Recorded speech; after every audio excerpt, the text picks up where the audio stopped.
Nascido em 4 de junho de 1978. Scott Calton, em 2012 até 2013, resolveu lançar o seu maior sucesso até então, Ship and Sons Lumber Co. Eu acho que é assim que se pronuncia. Esse joguinho aí bem bizarro, por assim dizer. Foi seu primeiro jogo na intenção de ser um jogo bem divertido para as crianças, deixar elas felizes e tudo mais, só que isso foi muito pelo contrário. E bem, muita gente criticou esse jogo dele e eu tenho que concordar um pouco com as críticas, os bichos são bem bizarros. E esse foi o detalhe, disseram que os bichos eram assustadores, pareciam de um jogo de terror. E juntando todas essas críticas, vocês já sabem no que deu. Five Nights at Freddy's 1, o verdadeiro maior sucesso de Scott Calton.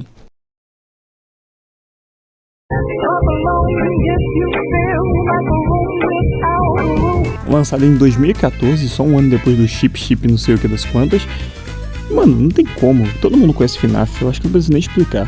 FNAF é um jogão básico, mas ele criou um gênero inteiro de jogos, que é o tal do mascote horror. Mas a questão é que o cara deu a volta por cima, pegou todos esses bichinhos que davam medo das pessoas e transformou eles em coisas realmente assustadoras. E o jogo ele tem toda uma gameplay diferente de qualquer jogo da época. Normalmente você só tem que fugir do bichinho que vai te matar, certo? Só que aqui não, aqui você tem que vigiar os bichinhos para eles não chegarem até você. E é genial, cara. Tipo, uma simples ideia criou toda uma franquia, cara, maravilhoso. E eu acho que todo mundo já sabe que FNAF se inspirou naqueles criaturas de Chuck tá ligado? Aqueles animatronics que davam medo nas crianças. E eu vou ter que concordar que realmente são extremamente bizarras essas criaturas. Mesmo não tendo vivido na época, só de olhar pra eles eu já consigo sentir o medo. Mas FNAF lançando com seus 4 animatronics principais. O primeiro sendo Freddy, o protagonista basicamente, o mascote da pizzaria. O segundo sendo a Chica, que é a periquita lá que todo mundo conhece também. O Fox, a raposinha pirata, meu favorito do FNAF 1. E o Bonnie, que o Scott falou que era o animatronic mais assustador que tinha no FNAF 1. Eu tenho que concordar, moleque. No FNAF 1 eu tinha mais medo do Bonnie do que qualquer outro. Mas por fim é o Golden Freddy. Mas o Golden Freddy todo mundo fala que ele existe no jogo e que ele aparece de vez em quando sem dar aviso nenhum, pra te dar um susto. E eu não lembro disso, eu nunca vi isso, então pra mim é só uma lenda mesmo. Talvez um dia eu jogue e veja. Na verdade, dando uma pesquisada eu encontrei que realmente existiu no FNAF 1 e era como todo mundo falava, ele aparecia do nada sem dar aviso nenhum.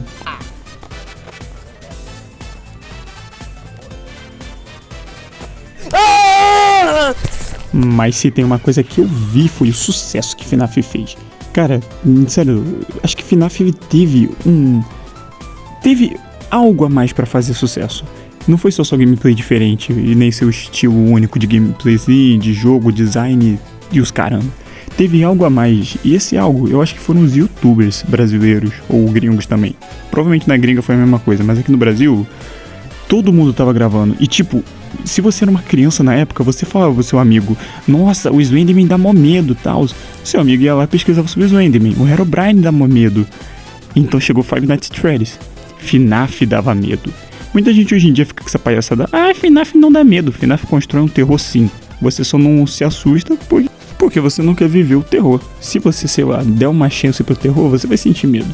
Agora se você agir, tipo, sei lá, não prestar atenção na tela, agir que nem um animal vendo um filme, mexendo no celular, aí obviamente o terror não vai te afetar. Definitivamente eu odeio quem faz isso. Mas uma coisa eu não posso negar, o terror de FNAF passa bem rápido, mas o sucesso dele demorou bastante pra acabar porque, mano, Pac-Mike, Alan Zoca, tá... Caralho! Aos Phelps, todo mundo jogava esse jogo na época. Porra. Ai, eu vi! Ou seja, prolongou a vida dele pra caramba, e o 2 lançou extremamente rápido. E tipo, se os youtubers literalmente prolongaram a vida do 1, como o jogo ele foi lançando os capítulos bem rápido, sim, os jogos no caso, 1, 2, 3 e 4 bem rápido, meio que não se tratava do criador carregar o jogo, nem o público carregar o jogo. Aí foi chegando mais animatrônicos, Nightmare Freddy, que me dava medo pra caralho no 4, inclusive o 4 sendo meu FNAF favorito. Tinha o Puppet também, que era muito sinistro, tinha mó medão dele. Cara, os animatrônicos eles davam medo, tinha o Mangle, tinha o Spring Bonnie, o Spring Trap. Também tinha a coisa da lore, assim, tinha os animatrônicos refeitos, tal, o Toy Boy, Toy Fox se chamava Mangle, não era? Não era Toy Fox. Tinha a Tika, Toy Tika, que eu preferia que não existisse. E vários outros. E a lore de FNAF ela era contada de um jeito bem legal. Tinha os livros, eu não vi os livros, mas mais pra frente eu vou retornar neles pra vocês entenderem uma coisinha. Tem os jogos, os minigames, dentro dos jogos tinham minigames que contavam da história e algumas cutscenes, alguns easter eggs e outras coisas.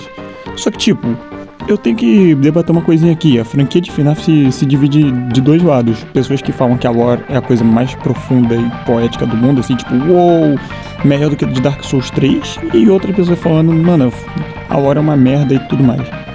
E eu, mano, fico no meio e digo, cara, não é nem tão ruim nem tão boa. É sim uma história bem legal, cheia de mistérios e segredos para serem desenvolvidos. Mas não é, tipo, uau, melhor história mais complexa do mundo. Não. Você precisa sim usar um pouco do seu cérebro para entender algumas coisas. Mas você não precisa assistir Rick and Morty 2 vezes, tá ligado? Ou seja, eu fico puto com os dois lados, de quem fala que FNAF tem a melhor história do mundo e de quem fala que FNAF tem a pior história do mundo. Mas um problema sério na história de FNAF é que ele se prolongou demais. Pô, 7 jogos assim, a história se prolongando.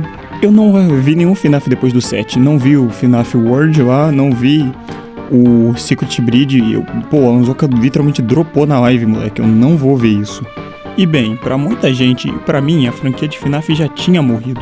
Bom, depois de algumas certas mudanças de gameplay através dos jogos, foi a mesma coisa, só mudou em alguns. Inclusive no Pizzeria Simulator, que eu achei a mudança até que boa. Foram arriscar uma mudança significativa na história de FNAF no Secret Breed. Mas eu tenho que dizer, cara, eu não gostei dessa mudança. Eu não sei, parece que eles tentaram puxar um público muito mais infantil. Sendo que FNAF já era um jogo bem infantil, mesmo que tinha classificação de 14, 12 anos. Eles eram bem puxados pro infantil, não tinha como, cara, criança ia ver aquilo. Tirando os livros que sempre tiveram a pegada mais adulta, pelo que eu pesquisei. Mas os jogos eram assim, e parece que os animatronics eles não davam mais medo nenhum. Eles deram mais foco pros gráficos do jogo do que pra qualquer outra coisa, seja história, gameplay ou até os próprios animatronics. Não gostei só gostei do design. Mas pelo menos eu esperava que eles fossem mudar quando era pra dar medo. Então, com essas mudanças, parece que FNAF estava completamente perdido. Pra vocês terem uma noção, lançou o filme e eu não fui nem ver o filme, e não pretendo ver. Mas FNAF completou 10 anos, e então nos é mostrado a salvação de Five Nights at Freddy's.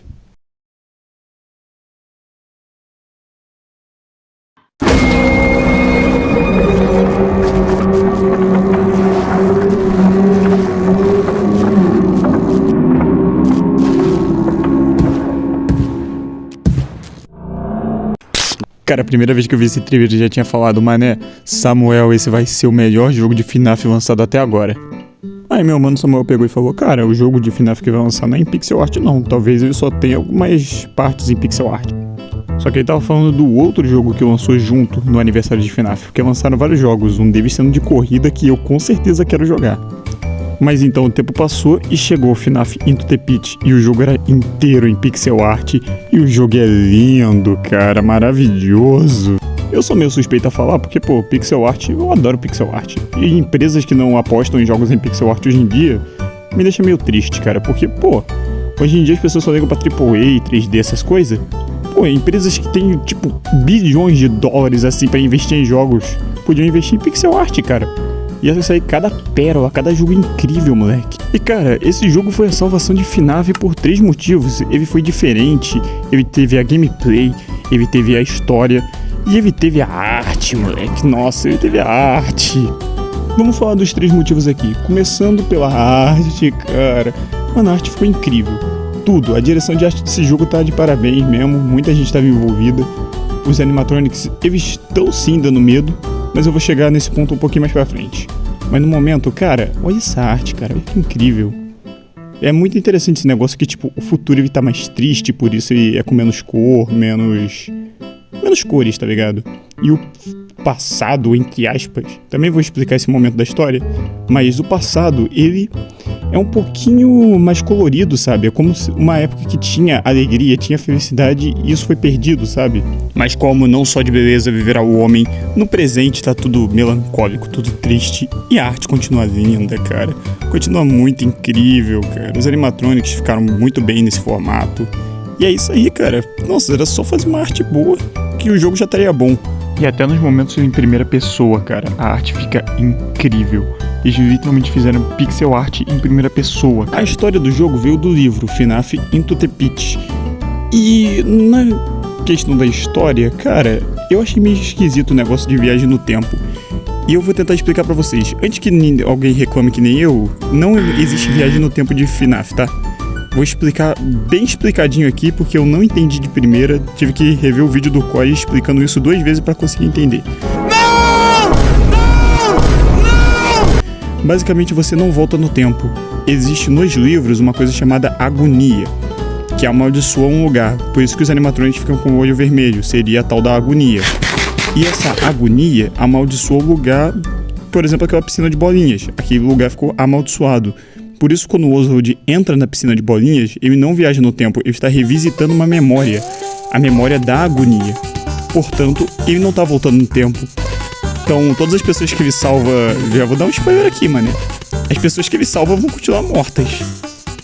Meio que o jogo faz pensar, tem vezes que você pega uma chave de fenda do passado porque não estava enferrujada, pá, essas coisas assim, mas não tem essa não, mané. No futuro, no presente, no caso, tudo continua do jeito que tá, independente do que você faça. A história é muito boa, é bem legal, sabe? Ela conta detalhes assim, ela explica coisas que a gente não tinha conhecimento e provavelmente os livros vão se tornar canônicos agora, depois do sucesso desse jogo. Eles vão ter que fazer mais, cara, não tem jeito. Se lançarem outros jogos igual FNAF Into the Pit, nossa, nem tenho do que reclamar, moleque. Agora, por fim, vamos falar do terror desse jogo. Falando do terror desse jogo, eu tenho que dizer, cara, ele ficou bom, mas como esse jogo inteiro, eu digo que ele é o melhor jogo de FNAF só pra quem conhece FNAF. Como assim, Miguel? O terror desse jogo só vai funcionar pra quem viu FNAF, quem já gostou de FNAF. Ele dá sim alguns sustos de vez em quando, mas eu não sentiria tanto medo do Bonnie nesse jogo se eu não tivesse sentido muito medo dele no primeiro jogo. De verdade, cara, os animatronics eles estão muito bem feitos nesse jogo. Só que medo não é uma coisa que eles dariam caso eu não tivesse esse medo deles no passado. Esse jogo tem como seus 4 animatronics principais sendo Freddy, Bonnie, Chica e o Springtrap. Não tem o Foxy, eu fiquei meio triste, mas tem pessoas que teorizam que quando você morre você vira o Foxy, porque ele não aparece no jogo inteiro e tem um dos finais sendo você virando um animatronic, é um final bem pica inclusive. Mas ficou muito legal que cada um deles tem uma função e um jeito interessante de derrotar. O Bonnie, ele puxa você para debaixo das mesas, a Chica, ela grita para denunciar onde você tá. O Freddy quase não aparece, eu fiquei meio triste, que pô, ele quase não tá lá, tá ligado? Mas o Springtrap ficou insano, moleque. Cara, sério, a gameplay ficou muito incrível com ele. Porque ele te escuta, é todo aquele negócio tipo Granny, tá ligado? Ele te escuta, ele sabe onde você tá, você derruba alguma coisinha, você tem aquele medo dele te escutar e ir até lá. E ele anda todo corcunda, fazendo uns barulhos muito esquisitos, ele é insano.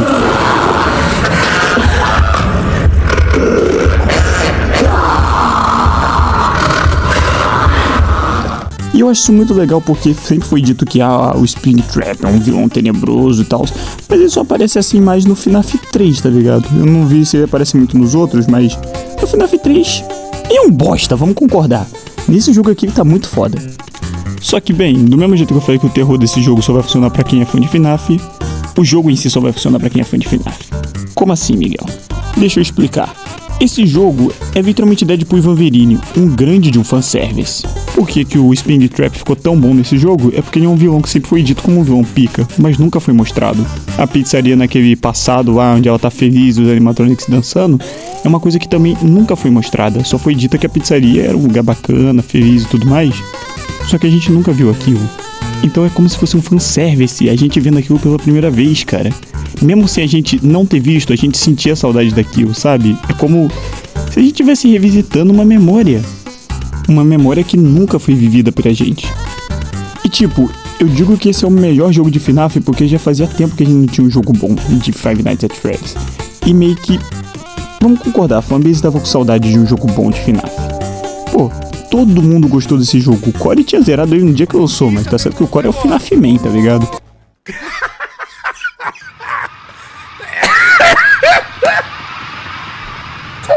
Ai. Só que, pô, o Alan Zoka jogou, eu gostei pra caramba da série do Alan Zoka, sério, muito bom. Todo mundo sabe, né, que o Alan Zoka é o Oswald e o pai do Oswald é o Corey, né, todo mundo sabe disso. Pô, cara, mas a melhor parte foi que tudo nesse jogo foi feito pros fãs de FNAF, os minigames, o Phone Guy aparecendo. Hello? Well, if you are still listening, there are certain things they don't tell you when you sign up. The animatronics have really bad vision. Nossa, os animatronics, tudo foi um grande fanservice e funcionou porque foi bem feito. Então não é errado fazer fanservice. Pô, tem coisas que nem precisavam estar no jogo e estão. Em 3 dias de lançamento do jogo já tinham chegado em todos os finais secretos, já tinham chegado também nos segredos, coisas que foram deletadas e tudo isso nos 3 dias que lançou o jogo. Pô, pelo que eu me lembro, no primeiro dia que lançou já tinham conseguido um número que dava pra você ouvir o áudio do Springtrap morrendo.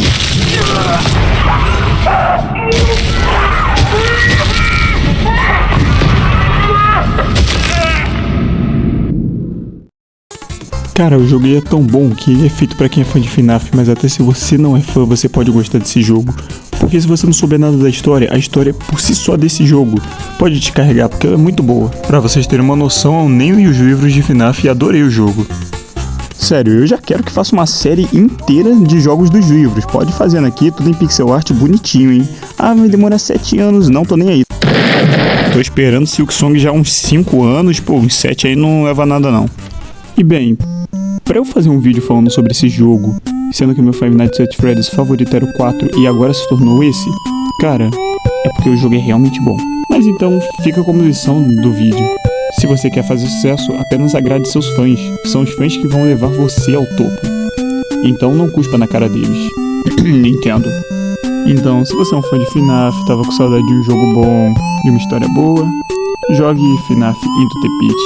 Entre nessa toca de coelho e veja o que ela tem a lhe oferecer. Obrigado por assistir e que Deus lhe proteja de coelhos amarelos. Mas todo mundo sabe que o final verdadeiro de FNAF Into the Pit é que sua mãe engravida do Springtrap e você acaba finalizando com um irmão coelho super esquisito.